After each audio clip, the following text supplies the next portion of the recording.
Nicaragua Empresaria. Ya regresamos. ¿Por qué importa la innovación y el emprendimiento? Importa la innovación y el emprendimiento porque está generando nuevo crecimiento en los países. Si uno es bastante simple en el análisis, hay algunos estudios que lo respaldan, por ejemplo como este de Kaufman Foundation. Las empresas de más reciente creación en países como Estados Unidos, y no es el único caso, generan la mayor cantidad de fuentes de empleo, entre otras cosas. Si de innovación se trata, que no es lo mismo que productividad, la innovación es esta cosa que trae cosas nuevas y que al principio es mucho ensayo y error, y ese ensayo y error se termina finalmente transformando en productividad y eso en crecimiento. No son exactamente lo mismo, pero de alguna manera tienen una relación una con la otra. Respecto de innovación, ¿de qué innovación estamos hablando cuando hablamos de innovación? La innovación que más importa para el crecimiento es la interrupción. Y es la que está más relacionada con el emprendimiento. ¿Qué quiero decir con innovación de interrupción? La que rompe barreras de consumo. No es necesariamente la innovación tecnológica. Es la innovación que hace que en realidad la gente pueda se le haga más fácil consumir determinados productos cuando son muy complicados. Es la innovación que permite que la gente, sin tener poder adquisitivo antes, después pueda comprar determinados productos porque se hacen más baratos. Es la innovación que hace que la gente pueda tener disponible un producto, o sea, que sea más fácil adquirirlo, esté más cerca de donde está en el momento en que lo necesita. Y es la innovación que además tiene que ver con que la gente hoy día tiene poco tiempo para ocuparse de una determinada actividad de consumo. Entonces de repente aquellas innovaciones que se hacen cargo de que la gente tiene poco tiempo son también aquellas, también bajan barreras de consumo. Ahora, ¿por qué este tipo de innovación o la innovación de interrupción está ligada al emprendimiento? Bueno, porque la interrupción la hacen los emprendedores. Hay gente que tiene un negocio o tiene negocio establecido y que generalmente se transforman en el estándar. Les va muy bien y porque les va muy bien siguen haciendo las cosas como las hacían durante mucho tiempo porque eso es lo que les resulta. Y tiene que venir algún sujeto, que normalmente nosotros llamamos interruptor, emprendedor, que haga las cosas de manera diferente. Normalmente lo que ocurre entre las dos especies, entre la empresa establecida y los emprendedores, es asimetría de motivación, se dice. No están mirando una oportunidad nueva que hace interrupción de la misma manera. Y eso hace que en general los emprendedores, incluso cuando sean empleados de esas empresas que podrían tener la posibilidad de hacer las cosas distintas, en muchos casos terminan abandonando esas empresas y haciendo las cosas por su cuenta. Porque van a donde el jefe, tratan de convencerlo, el jefe normalmente dice, mira, nos va bien haciendo las cosas así, ¿para qué las vamos a hacer distinto? Entonces el emprendedor, que tiene esa asimetría de motivación, está muy interesado en hacer las cosas de un modo diferente, toma su camino propio. Ahora, esta es la relación que hay entre innovación y emprendimiento. ¿Pero es todo el emprendimiento innovador? No, no todo el emprendimiento es innovador. De hecho, es uno de los mitos, es un verdadero mito de que el emprendimiento tiene que ser innovador, ¿no? Como también es un mito que el emprendimiento tiene que venir de los jóvenes, y como también es un mito de que todo el emprendimiento tiene que estar fundado en gente que tiene experiencia en las iniciativas en las que incursiona. Hay alguna parte, por ejemplo, del emprendimiento que es de gente que no ha tenido experiencia en esa industria, y que justamente porque no la tiene, ve las cosas de una manera distinta y se atreve a hacer cosas que en realidad jamás alguien haría. Un ejemplo interesante de esto, que se llama valor contrario, es esta empresa que se llama Local Motors en Estados Unidos. Que uno diría, bueno, en la industria automotriz es una cosa donde se requiere grandes plantas, grandes inversiones, gran tecnología. Bueno, estos tipos no están inventando nada, lo que tienen es una especie como de comunidad distribuida en Estados Unidos donde la gente comparte conocimientos, tienen alguna tecnología específica para hacer algunas piezas determinadas que les permita unir partes de automóviles que ya existen. Y con eso lo que están haciendo es generando espacios donde la gente pueda armarse su propio auto al gusto que quiera. Por supuesto no son tan baratos, hacer un auto en esta comunidad cuesta unos $70.000, pero ¿quién diría que se iba a hacer auto de esta manera? Esto se llama valor contrario, no es innovación, es aquel valor que desarrollan innovadores que desafían la forma en que se están haciendo las cosas. Y en general uno podría ver, bueno, desde la tecnología hasta el emprendimiento dinámico, una variedad de este tipo de cosas. Por ejemplo, este emprendedor que hizo este dispositivo que mantiene la uva como si estuviera colgada al parrón. Es pura tecnología, pero que al final tiene un modelo de negocio interesante para cobrar esto, que en realidad tiene que ver con que se permanezca el precio de este producto en las exportaciones chilenas en el caso de uva, espárrago en el caso de Perú. O esta ex gerente de Walmart que junto con unos biotecnólogos crea esta compañía de vestible, así como quien toma estos productos que venden en el supermercado con probióticos, pero que esto, en lugar de ser un probiótico, digamos, para la flora estomacal o intestinal, es para la piel, para la belleza femenina. Este emprendedor que hace esta compañía al principio como un proyecto turístico, en un lugar bastante difícil porque está de cara al mar, pero en un mar que es muy bravo y que es difícil para la gente bañarse ahí, con mucho viento, es decir, que el viento le pega a uno la arena y además es fría el agua, y que dice, bueno, este terreno lo tengo acá, quiero hacer un proyecto inmobiliario, revisa los proyectos que hay ahí, dice, tengo que hacer algo diferente, y se inventa esta cosa con una piscina que es la piscina más grande del mundo. ¿Ah? Y con esta piscina, que es como la laguna artificial gigantesca, la más grande del mundo, como decía, tiene que desarrollar una tecnología para que esta no produzca algas, etc. Y resulta que al final la tecnología es más poderosa que el proyecto original y hoy día está haciendo esto hasta en Dubái, ¿ah? Y en Panamá, etcétera, etcétera. Lo mostraba en el ejemplo en la mañana, ¿no es cierto? No necesariamente pura tecnología el emprendimiento puede ser dinámico en crecimiento sin haber inventado absolutamente nada nuevo. Esta cadena de gimnasio colombiano tiene esa característica, está creciendo por todo nuestro continente. Otro ejemplo interesante colombiano de este profesor de fitness que se le queda la música en un momento determinado en Estados Unidos donde hacía clase y bueno, en el bolso encuentra música tropical y la tiene que poner. Al principio la música tropical no cuadraba con la gente y el ejercicio que tenía que hacer, y en algún minuto les dice, bueno, pero muévanse así, no se muevan así, e inventa esta cosa que hoy día está en esta cantidad de países con un progreso interesante, etc. No es tecnología necesariamente, y eso es un poco esta historia del emprendimiento dinámico, este emprendimiento chileno de una chica que vio una cosa parecida en Japón y que hoy día tiene instalaciones de fotocopiado en distintas universidades del país, creciendo un montón, a propósito de un modelo en que los estudiantes no pagan las fotocopias, sino que las fotocopias las pagan compañías que publicitan, digamos, al reverso de las mismas. Cosas sencillas, no necesariamente estamos hablando de la primera que yo mostraba, que era biotecnología, o digamos de la laguna artificial, etc. Ya lo veían más temprano, yo voy a pasar rápido por este tema porque ya están empapados de esto, de las cosas que no existían a lo mejor hace 2 o 3 décadas y que han tenido un crecimiento interesante, ¿no? Leía la fecha que fue creada más o menos el año 80 y algo, o sea, hasta un poquito antes, Rostipollo, ¿no? Pero probablemente tiene un poquito más, pero es gigantesca, una empresa de un nicaragüense en Costa Rica que es Numar, el complejo este aceitero y de productos digamos de margarinas, etcétera, de la grande. Entonces, lo que vemos es que además de estas cosas de las que estoy hablando son posibles en esta región, ¿ah? Vemos que es perfectamente posible, que es una realidad, que es un hecho tangible, ¿ah? Y si uno escarba un poquito en el trabajo que se está haciendo, de repente vale la pena cuidar lo que se está logrando y al mismo tiempo o sea, cuidarlo para que se proyecte bien, evitando de repente las confusiones que se tienen, ¿no? En el trabajo. De repente me voy a meter un poco en la parte académica. Se confunde emprendimiento, ¿no?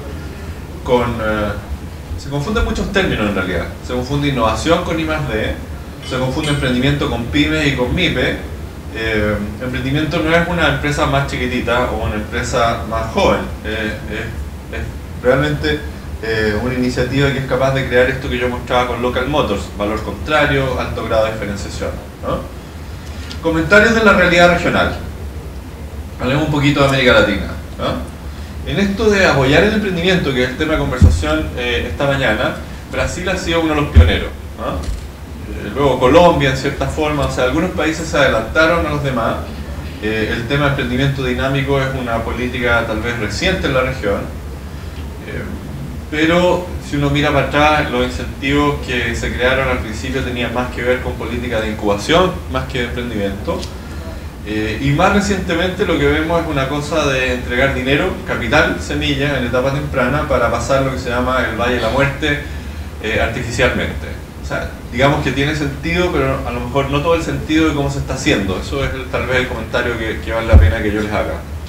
En materia de innovación ha habido esfuerzos como el que tú dirigiste antes, de apoyar el tema de nuevas rutinas en pymes, qué sé yo, y eso medio mezclado con que se haga algo en ciencia y tecnología en los países, y yo diría que también últimamente hay una cosa como un boom de llamarle al apoyo de emprendimiento dinámico apoyo startups, ¿no?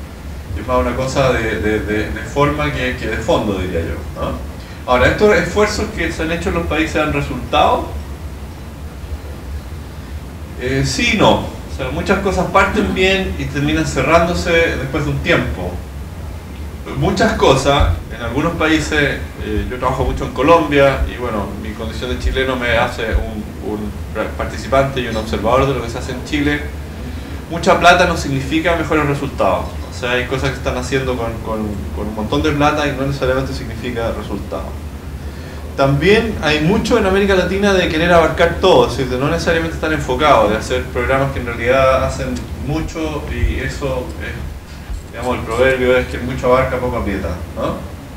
Ahora, con esto de que los resultados que se están logrando no son necesariamente los que esperábamos, tal vez vale la pena pensar en que a lo mejor lo que hay que hacer es mirar un poquito más debajo, de qué puede ayudar a que esto nos mejore y las cosas nos salgan mejor. Y en ese sentido es interesante la perspectiva de ecosistema, ¿no? Y cuando decimos ecosistema, ¿de qué estamos hablando? ¿De qué estamos hablando?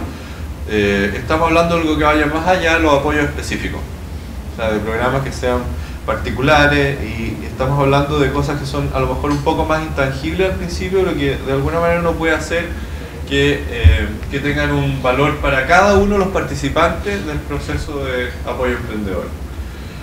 Ecosistema tiene que ver con interdependencia. O sea, significa interdependencia. Significa que en un lugar hay una buena interacción entre la gente que está apoyando el emprendimiento y también hay una buena interacción entre los emprendedores. Digo esto porque en general se empieza a mencionar la palabra ecosistema en América Latina, se usa en nuestros países, pero esto tiene de alguna manera, yo diría, una cierta falla. La primera es que cuando se partió hablando de esto, se pensaba que era ecosistema una colección de cosas que había que tener. Tengo una red de ángeles, entonces estoy ok. Tengo una incubadora, entonces estoy ok. Tengo distintas cosas que aparecen en ese diagrama que está ahí, que nosotros lo hicimos en el año 2003 y que después se simplificó para las guías de aprendizaje de emprendimiento dinámico del FOMIN, y que se parece mucho al de Dan Eisenberg, que es como de alguna manera el director, el personaje como más popular en esta materia de ecosistemas, que es director de un programa en el Babson College. Nosotros hicimos este el 2003, Eisenberg este el 2007. Se parecen mucho, no sé, ¿se fijan? Bueno, pero él es mucho más famoso que nosotros, dice el envidioso, ¿no? Son bien parecidos, pero... luego se comprendió de que para impulsar el emprendimiento en una lógica de ecosistema, es decir, de que el aire que respiraran los emprendedores fuera bueno, había que ocuparse de algunas piezas de los ecosistemas particulares. Así como ocurre, por ejemplo, en la naturaleza. Esto que están viendo acá ustedes es una especie de represa hecha por un castor. Y cuando el castor hace eso, en un afluente de agua como el que está ahí, se genera toda una cantidad de vida ahí. En esto de la interdependencia, el castor no puede hacer esto si es que hay muchos alces. En algún lugar determinado, en un momento empezaron creo que el bosque este del oso yogi, no sé, en Yellowstone, empezaron a alimentar a los alces y a cuidarlos un poco más, se multiplicaron, entonces empezaron a comer los árboles y los castores disminuyeron, entonces con menos castores había menos truchas. Esa es la relación entre los alces y las truchas, ¿se fijan? Y en medio están los castores, esa es la naturaleza. ¿Quién dice que lo que llamamos ecosistemas de emprendedores no tiene lo mismo? Cosas que si uno las descuida pueden hacer un efecto que en realidad uno no puede relacionar directamente, pero que de alguna manera hacen que sea más difícil emprender. De eso se trata la idea de ecosistema, que yo les traigo a conversar. Ecosistema es un poco lo que ven ustedes a la derecha, ¿ah? Y no lo que ven a la izquierda. Aquí se ve como más homogeneidad. En un lugar así, sobre todo si es una plantación de bosque de una empresa forestal, cuando sale maleza la arrancan.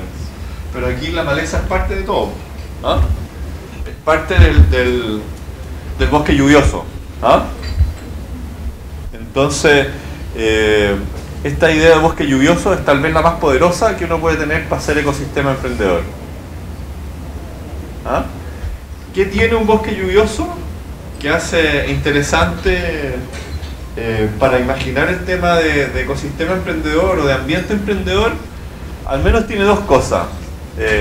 Tiene las partes que están ahí, esos animales, etcétera, lo que uno podría llamar el hardware, y tiene software. Es decir, esa cosa de la interrelación y la interdependencia. Y en esta lógica de mirar el ambiente emprendedor como ecosistema, al principio lo veíamos como estas cosas que tenía que haber y las cosas que a lo mejor nos faltaban, y en algunos países que somos bien aplicados, como Chile, las empezamos a completar, pero después que las completamos nos dimos cuenta que igual nos faltaba algo más.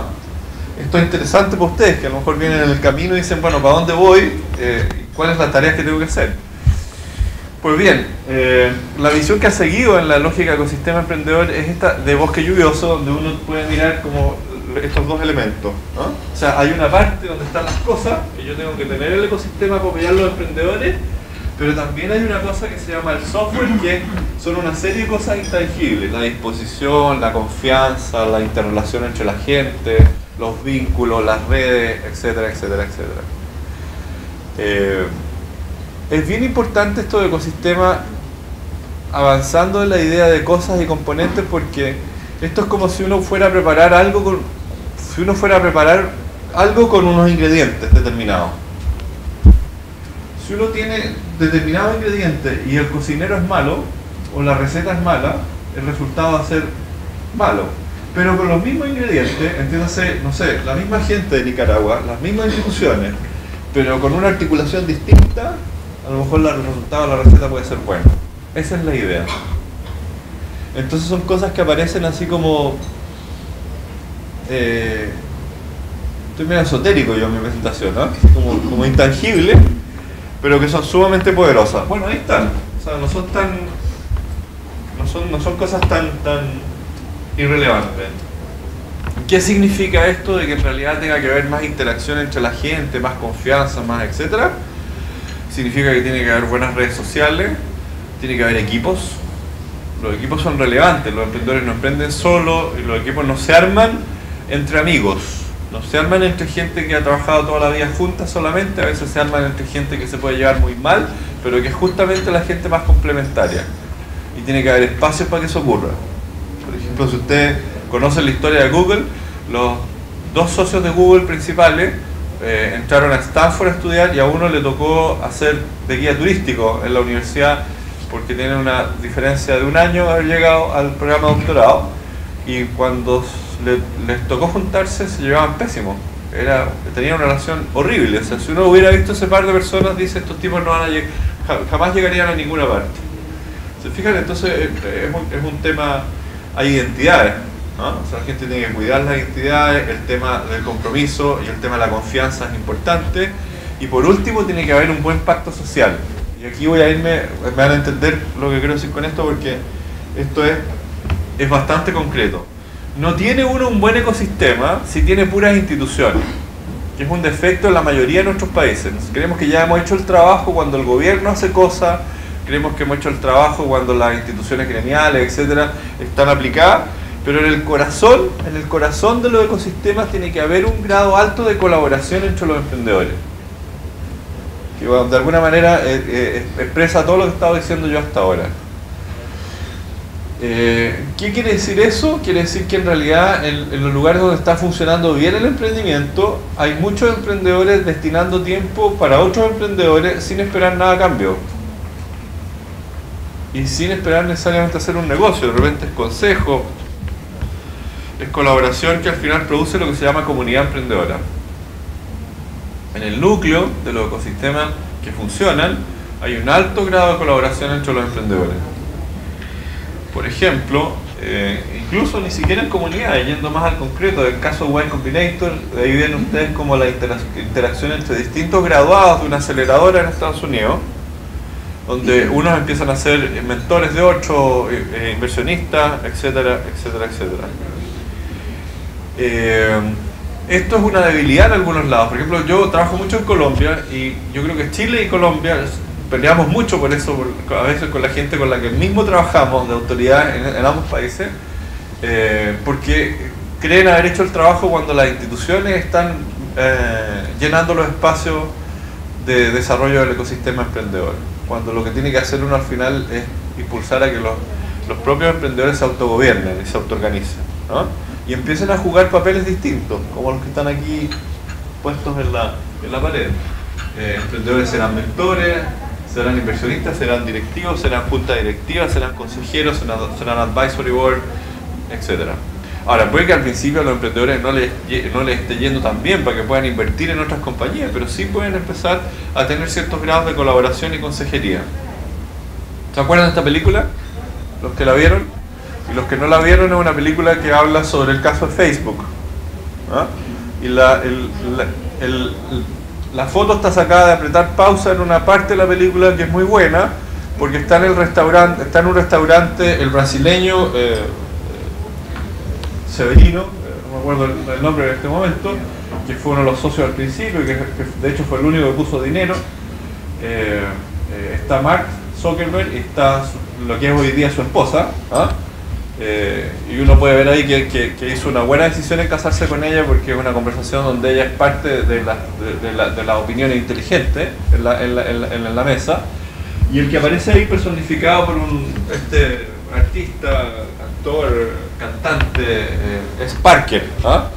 Parker es el fundador de Napster, y en la película llega como con la experiencia que tiene a sentarse con ellos y hace al menos dos cosas, hace muchas más. Si ustedes revisan la conversación en la película, hace al menos dos cosas por ese emprendimiento en cierne, que todavía era una cosa que no sabía nadie qué iba a hacer, ¿ah? La primera es que le dice, mira, la valorización de usted puede llegar a ser $1.000 millones. Y con eso hace un estándar, porque si uno mira el momento en que eso ocurre, no era un dato de la realidad que en Estados Unidos los emprendimientos se estaban valorizando de este tipo en $1.000 millones. Se les crea, tiene una visión absolutamente ambiciosa a los emprendedores. Y la segunda, cuando después de que les dice que los invita digamos, a beber y a comer y que se yo, ellas eran todos menores de edad, creo, salvo él. Se va y les dice, mira, sácale eso que se llama de Facebook, ¿eh? ¿Qué tal si le pones Facebook en vez de Facebook? De Facebook. Estimados televidentes, muchas gracias por habernos acompañado esta noche. Estoy seguro que los temas que hemos abordado fueron de su completo interés. Si quieren saber un poco más de lo que hace COSEP, visiten la página web que ven en pantalla, www.cosep.org.ni. Gracias, que tengan una feliz noche y una feliz tarde, y nos veremos en el próximo programa. El Consejo Superior de la Empresa Privada COSEP presentó